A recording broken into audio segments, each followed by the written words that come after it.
तो चलिए प्रदेश भर की खबरों को विस्तार से देखते हैं। शुरुआत करेंगे इस वक्त की सबसे बड़ी खबर के साथ, जालोर से बड़ी खबर, जहां पर छात्र की मौत मामले को लेकर बड़ी जानकारी सामने आ रही है। सुराना और सियावत गांव छावनी में तब्दील कर दिए गए हैं।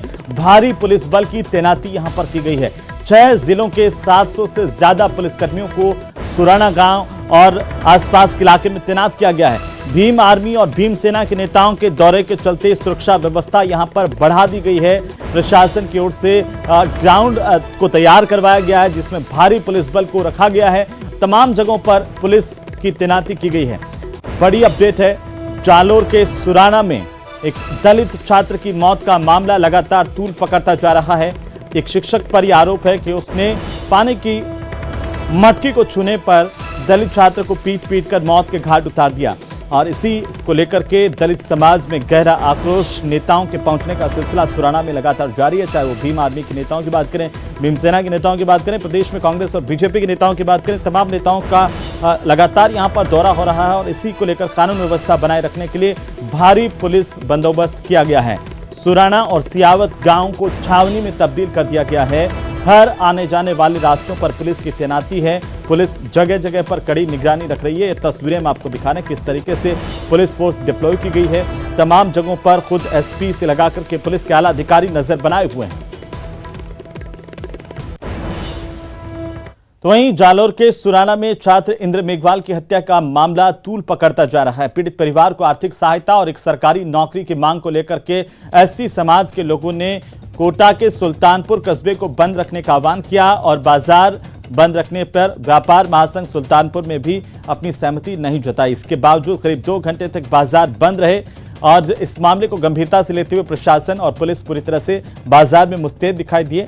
और सबसे पहले सुबह सर्व समाज के लोग पीडब्ल्यूडी रेस्ट हाउस में इकट्ठा हुए, जहां से कस्बे के मुख्य बाजार में घूमे। हालांकि इस दौरान उन्होंने किसी भी व्यापारी से जबरदस्ती बाजार को बंद रखने के लिए नहीं कहा, लेकिन बाजार पूरी तरह से बंद रहे और यहां पर इस बंद का व्यापक असर देखने को मिला। करीब 2 घंटे तक दुकानें पूरी तरह से बंद रही और इसी दौरान की तस्वीरें। सुल्तानपुर कस्बा 2 घंटे तक बंद रहा, बाजार पूरी तरह से बंद रहे। सर्व समाज की ओर से इससे पहले एक रैली निकाली गई और इसके बाद प्रदर्शन किया गया। जालोर की घटना को लेकर के तमाम जगहों से लोगों का आक्रोश सामने आ रहा है। छात्र की मौत से जहां जालोर में तनाव है, सुल्तानपुर में भी कस्बे को 2 घंटे तक बंद रखा गया। छात्र इंद्र कुमार की जो निर्मम तरीके से हत्या की गई, उसके निमित्त सुल्तानपुर के एससी समाज ने एक मीटिंग का आयोजन किया था, जिसमें सभी समाज के लोगों ने बढ़ चढ़ कर हिस्सा लिया और सभी ने सहयोग किया। सुल्तानपुर ग्राम उसी निमित्त आज सुल्तानपुर बंद करवाया गया है। चलिए आगे बढ़ेंगे। श्रीगंगानगर के सादुल शहर में मामूली बात पर हुई कहासुनी मारपीट में तब्दील हो गई और देखते ही देखते बीच सड़क पर संग्राम शुरू हो गया। तस्वीरों में आप देख सकते हैं कि कुछ लोग मिलकर एक युवक को भरे बाजार में उसकी पिटाई कर रहे हैं और दूसरे गुट के लोगों ने युवक को बेल्ट, मुक्कों के अलावा थप्पड़ों से जमकर इसकी पिटाई की। युवक को इतना पीटा गया कि उसके सिर से खून बहने लगा। सूचना के बाद मौके पर पहुंचे पुलिस को देखते ही आरोपी मौके से फरार हो गए। पुलिस ने मामले की जांच शुरू कर दी है। तो किस तरीके से सरेआम यहां पर युवक की पिटाई की गई, बीच सड़क पर जमकर युवक के साथ मारपीट की गई। 2 गुटों में दरअसल ये झगड़ा हुआ। ज्यादा जानकारी के साथ हमारे संवाददाता अशोक कुमार शर्मा फोन लाइन पर श्रीगंगानगर से जुड़ चुके हैं। अशोक, क्या है आखिरकार पूरा मामला, अभी क्या अपडेट आपके पास? की बात है, जब श्री गंगानगर के सादुल शहर के दुर्गा मंदिर में दिन दहाड़े सरेराह कुछ युवकों में झगड़ा हुआ था, जिसमें करीब आधा दर्जन युवकों ने एक युवक के ऊपर ताबड़तोड़ हमला कर दिया। वीडियो फुटेज में साफ साफ देख सकते हैं कि किस हद तक इन युवकों के द्वारा बेल्ट के साथ साथ अपने लात घूसों का इस्तेमाल करते हुए इस युवक को गंभीर रूप से घायल कर दिया। मौके पर जो प्रत्यक्षदर्शी मौजूद थे, उन्होंने पुलिस को सूचना कर दी और जैसा कि फुटेज में देखा जा सकता है कि जैसे ही पुलिस की गाड़ी मौके पर पहुंची, ये हमलावर युवक वहां से फरार हो गए।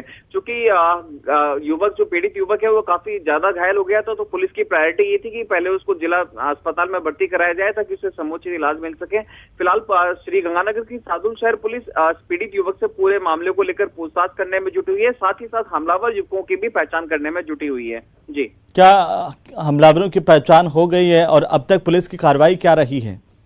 देखिए अभी चूंकि पीड़ित से वो बयान लिए जा रहे हैं और हमलावर युवकों की पहचान भी की जा चुकी है। पीड़ित ने अपनी रिपोर्ट में इन सभी युवकों को नामजद कर लिया है। अब पुलिस उनकी धरपकड़ में भी जुट गई है। जी बिल्कुल अशोक, लेकिन सरेआम इस तरह से एक युवक के साथ मारपीट कानून व्यवस्था को भी एक सीधी चुनौती इन बदमाशों की है कि उनको प्रशासन से, पुलिस से कोई डर नहीं है। निश्चित तौर पर जिस तरह से हमलावर युवकों के द्वारा दिन दहाड़े सरेराह सरे बीच बाजार में इस युवक के साथ मारपीट की जा रही है, तो कहीं ना कहीं हमलावर युवकों के मन में पुलिस का खौफ तो कहीं नहीं था। यदि पुलिस का खौफ कहीं ना कहीं होता तो इस तरह की वो हरकतों को अंजाम नहीं देते। बिल्कुल अशोक, चलिए बहुत शुक्रिया तमाम जानकारी के लिए। ये तस्वीरें जहां पर श्री गंगानगर की तस्वीरें हैं। हालांकि पुलिस ने इस पूरे मामले को लेकर प्रकरण दर्ज किया है, जांच जारी है। चलिए आगे बढ़ेंगे और इसी बीच राजसमंद से इस वक्त की सबसे बड़ी खबर है, जहां पर एक यूडीसी को रिश्वत लेते हुए एसीबी की टीम ने धर दबोचा है। राजसमंद में एसीबी ने बड़ी कार्रवाई की है। 12,000 रुपए की रिश्वत लेते हुए यूडीसी की गिरफ्तारी हुई है।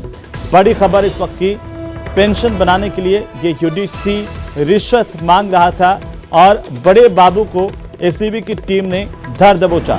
आरोपी के निवास पर भी एसीबी की ओर से सर्च ऑपरेशन जारी है। तो राजसमंद से इस वक्त की बड़ी खबर है, यूडीसी को रिश्वत लेते हुए गिरफ्तार किया गया है।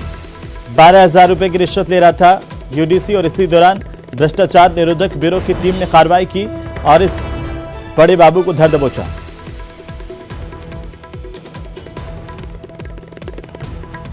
बड़ी जानकारी और तस्वीरें आपकी टीवी स्क्रीन पर। राजसमंद में एसीबी ने बड़ी कार्रवाई की है। 12,000 रुपए की रिश्वत लेते हुए एक यूडीसी गिरफ्तार किया गया है।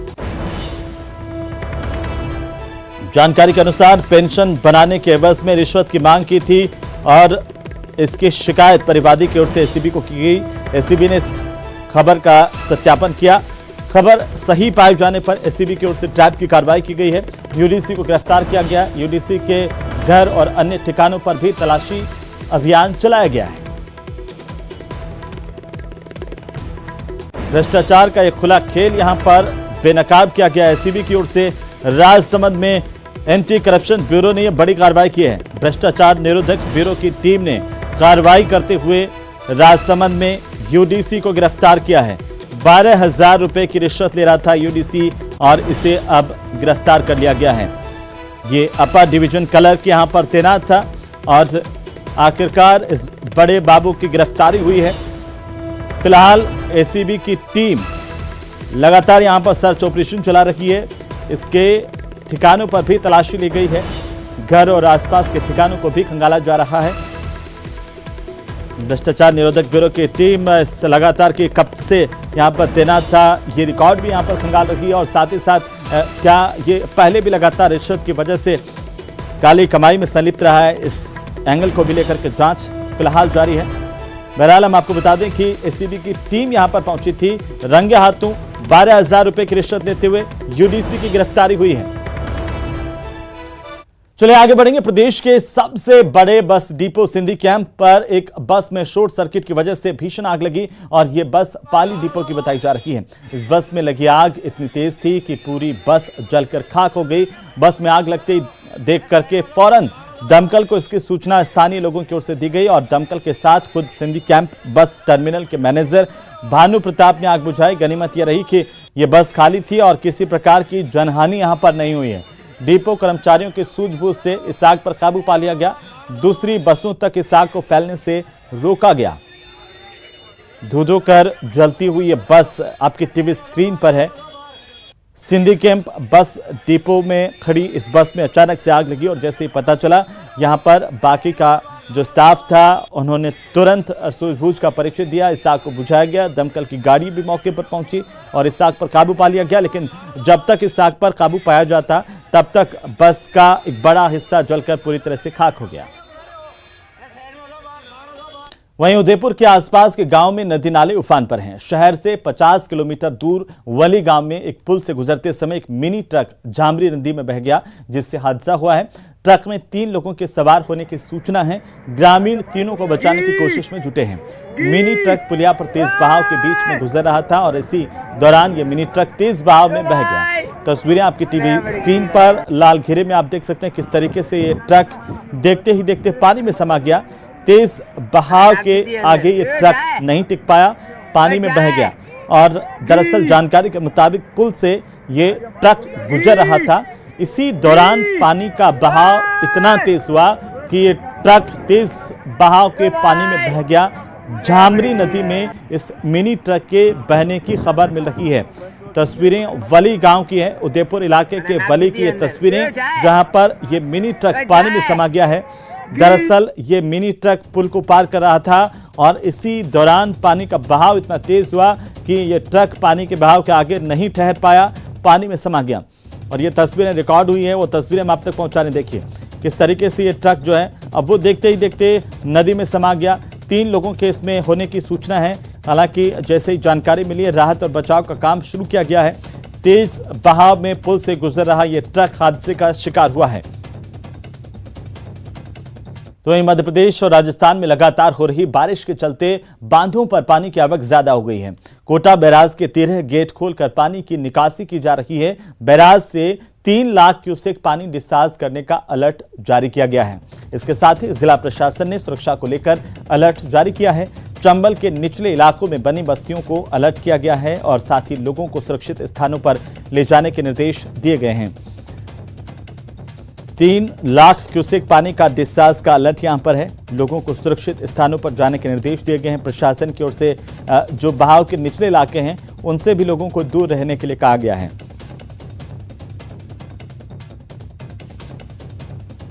तो वहीं उदयपुर में लगातार 2 दिनों से हो रही बारिश के बाद नदी नाले उफान पर हैं। ग्रामीण इलाकों में नदियों के उफान पर होने की वजह से कई मार्ग बंद हो गए हैं। तस्वीरों में आप देख सकते हैं कि सड़क के ऊपर से पानी बह रहा है। साबरमती बांध पूरी तरह से भरने से सुलाव गांव की सड़क डूब गई है। सड़क के ऊपर से पानी बह रहा है। रतलाम से स्वरूपगंज मार्ग पर वाकल नदी, खजूरिया नदी, सेई नदी तेज बहाव पर है। पानी की तेज धार होने की वजह से कोटड़ा कस्बे का संपर्क चारों तरफ से कट गया है। साबरमती बांध पूरी तरह से लबालब हो गया है और भारी बारिश के बाद इलाके की नदियां उफान पर हैं। उदयपुर की ये तस्वीरें हैं जो हम आपको दिखा रहे हैं कि तेज बहाव किस तरीके से हो गया। साबरमती बांध पूरी तरह से भर गया है पानी से और इसी के चलते कोटड़ा कस्बे का संपर्क चारों तरफ से टूट गया है। चलिए अगली खबर का हम रुख करेंगे। सिरोही में मूसलाधार बारिश का दौर जारी है। वहीं माउंट आबू में 169 mm बारिश दर्ज की गई है। वेस्ट बनारस बांध पर पानी की चादर चल रही है। वहीं 20 डैम ओवरफ्लो हो चुके हैं। नक्की झील के गेट संख्या 2 को भी खोल दिया गया है। इससे नदी नाले सारे उफान पर देखे जा रहे हैं। मौके से जायजा लिया है हमारे संवाददाता प्रतीक सोलंकी ने। तो पिछले 12 घंटे से जो है मूसलाधार बारिश चल रही है, जिसके कारण जो है सिरोही की लाइफ लाइन कहलाने वाला ये जो अनगोर डैम जो है, इसमें लगातार पानी की आवक शुरू है। अभी तक जो है 15 फीट पानी यहाँ पर आ चुका है, जिससे किसानों के चेहरे खिलते हुए साफ तौर से नज़र आ रहे हैं। बताया जाता है कि इसी पानी से सिरोही शहर को जो है पानी की सप्लाई मिलती है और आसपास में 1000 से भी जो गांव है वहाँ पर जो है इस पानी की सप्लाई की जाती है। पिछले कई महीनों से जो है पानी की किल्लत का जो है सिरोही शहर जो है सामना कर रहा था, लेकिन वही कहीं ना कहीं देखा जाए तो इस बांध में पानी की आवक से लोगों के चेहरे खिलते हुए साफ तौर से नजर आ रहे हैं। वहीं बताया जा रहा है कि सिरोही के माउंट आबू में 169 mm बारिश दर्ज की गई है। वहीं बताया जा रहा है कि आबू रोड में 130 mm, सिगंज में 113 mm, पिंडवाड़ा में 108 mm और सिरोही में 63 mm बारिश दर्ज की गई है। लगातार बारिश जो है यहाँ पर जो है शुरू है और इस मौसम का लुत्फ उठाने के लिए कई लोग भी, स्थानीय लोग भी इस जो है डैम पर देखे जा रहे हैं और लगातार पानी और मौसम के सुहावने के कारण जो है यहाँ पर लोगों का जमावड़ा भी है और कहीं ना कहीं देखा जाए तो इस मानसून की बारिश से इसका लुत्फ उठाने के लिए, मौसम का लुत्फ उठाने के लिए कई पर्यटक जो है यहाँ पर आ जा रहे हैं। वहीं बताया जा रहा है कि सिरोही जिले के वेस्ट बनास बांध के जो है वहाँ पर भी ओवरफ्लो की चादर जो है चल रही है। कहीं ना कहीं देखा जाए तो छोटे मोटे जो डैम है, सिरोही के टोकरा डैम है, वहाँ पर भी पिछले 3 दिन से जो ओवरफ्लो की चादर चल रही है। माउंट आबू के नक्की झील की बात की जाए तो वहाँ पर भी दूसरा गेट भी खोल दिया गया है और वहाँ पर भी ओवरफ्लो लगातार चल रहा है, जिससे कहीं ना कहीं अब जो है किसानों को कहीं पानी की किल्लत का सामना नहीं करना पड़ेगा और जो किसानों के चेहरे साफ तौर से खिलते हुए नजर आ रहे हैं। न्यूज़ 18 से प्रतीक सोलंकी, सिरोही, राजस्थान। और अब बात करेंगे सवाई माधोपुर की, जहां पर जिले के बरवाड़ा थाना इलाके में बालाजी मंदिर मार्ग पर एक्सप्रेस वे निर्माण के चलते पानी भर जाने की वजह से ग्रामीणों में नाराजगी है। पिछले 2 महीने से लोगों को पानी की निकासी की मांग यहां पर लोगों की तरफ से की जा रही है। इसके चलते ग्रामीणों ने बालाजी मार्ग पर जाम लगाकर के प्रदर्शन किया। सूचना मिलने पर पुलिस मौके पर पहुंची और ग्रामीणों से जाम खुलने को लेकर कहासुनी भी हुई। और इस दौरान कुछ असामाजिक तत्वों की ओर से पत्थर फेंक कर मारने से पुलिसकर्मी का सिर फूटा है। इसके बाद चौथ का बरवाड़ा से बड़ी संख्या में पुलिसकर्मी मौके पर पहुंचे, जिन्हें देखकर ग्रामीण मौके से भाग खड़े हुए। पानी की निकासी को लेकर लोगों ने जाम लगा दिया। में जल भराव को लेकर ग्रामीणों ने रोड जाम कर दिया था, जिसको उनकी समझाइश के बाद खुलवा दिया है। कुछ उत्पाती थे जिनको अभी हमने अरेस्ट कर लिया, जिनको खिलाफ कार्रवाई की जा रही है। कई बार पहले भी ये रोड जाम कर दिया था हाईवे। अच्छा, ये दूसरी बार हुआ है। आज जो ये साहब आए, डीएम साहब आए, तहसीलदार जी पहले भी आ चुके हैं, तो साहब यही निवेदन है कि ये 6 लाइन वाले तो प्रशासन ने पहले ध्यान नहीं दिया, पहले हुआ जब प्रशासन ध्यान देता ही नहीं है। तो आज क्या हुआ? आज जाम लगाना पड़ा। आज भी जाम, फिर दोबारा जाम लगाना पड़ा। अच्छा, किसी का कोई पथरा वगैरह किसी को कुछ लगी है आज, वैसा बता रहे हैं? हाँ, हम तो बाद में पहुँचे हैं, लेकिन वैसे बता रहे कि ये जो जवान के लगी है पत्थराव से। तो वहीं प्रदेश भर में झमाझम बारिश का दौर जारी है और इससे बीसलपुर और गंभीरी नदी समेत कई बांध छलक गए हैं। कई इलाकों का जिला मुख्यालयों से संपर्क टूट गया है। अलग अलग 5 तस्वीरें आपकी टीवी स्क्रीन पर। झुंझुनू, चित्तौड़गढ़, राजसमंद, जालौर और भीलवाड़ा की तस्वीरें। तमाम जगहों पर भारी बारिश के बाद हालात किस कदर यहां पर देखे जा रहे हैं, वो तस्वीरों से आप देख सकते हैं। तमाम जगहों पर नदियां उफान पर हैं और बांध ओवरफ्लो हो गए हैं।